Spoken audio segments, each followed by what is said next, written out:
So I do feel like it's good to give you a whole video on the vowels that we look at as we expand beyond English to the sounds of the world's languages, the full vowel chart in the IPA, which I can give you a full version of, clear version of here. Those 28 symbols. Um, uh, there's not a lot that I'm going to say here. As with the consonants, I don't want to go through every single individual new sound. And the thing about the vowels is we have no new heights, no new frontnesses, no new roundnesses. Like all of the dimensions that we learned about for describing vowels in English are dimensions.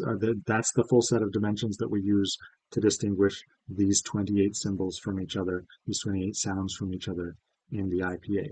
So this video isn't going to go into too much depth there. Of course, there are more symbols to learn here. There's a lot of overlap, lots of symbols based on the letter E, lots of symbols based on the letter O, some other things. I do recommend looking at the series of videos on IPA tips and tricks for memorizing the IPA. I'll link that in the description of this video if you missed it before or if you haven't, if you've lost the link. Um, Several of those have to do with the symbols for the vowels, just telling them apart and memorizing which one goes where in the chart. Using the interactive IPA chart through the International Phonetic Association's website or some other interactive IPA chart to really train your ears into hearing these differences. But there's a couple of points that I did want to uh, dwell on a little bit. So there's the chart again. Um, One important issue that I do want to get uh, to spend a bit of time on is these symbols here, and really uh, the key here is it's about this vowel in, for example, the Canadian pronunciation of the word up and other words that have that vowel.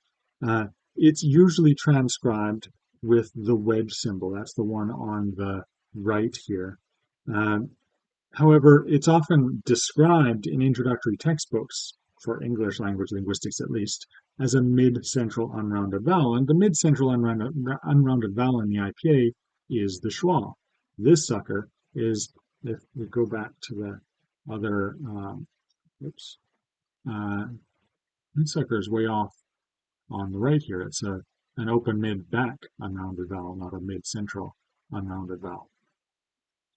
Uh, and I've also seen for this uh, sound, I've seen this invert this rotated turned lowercase a used uh, to transcribe the up vowel. Um, and I guess all I really want to say here is that I'm going to use the wedge and I'm going to go with its standard IPA transcription or description here as an open mid back unrounded vowel. That's what I'm going to use to describe the vowel in words like up and punt and things like that. Uh, Fun vowel. You could call it the fun vowel. That'd be great, eh? Um, and one of the reasons that we have this variability in the transcription is that it is one of those vowels that has it's a bit of a moving target, both across varieties of English, but also even within varieties. It's not always pronounced exactly the same. So that's part of why we have these different descriptions and different transcriptions of it. Um, but I just wanted to highlight that for you in case you come from an introductory context where a different symbol was used to describe this. One thing I do want to stick to as closely as possible in this class is that whatever symbol we use, we're using it with the articulatory description that is encoded in the IPA chart. So if we use the wedge, we're not going to call it a central vowel because we have symbols for central vowels, and that wedge, that sort of wedge or caret symbol, is not one of them. It's a back vowel. If we want a central vowel, we have plenty of symbols for that. We can use those and have lots of fun doing it, right?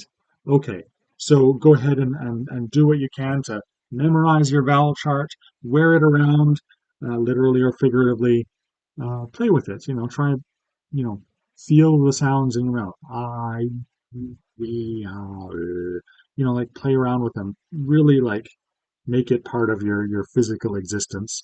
And I say that partly because it's fun, but also because that is a good way to learn things.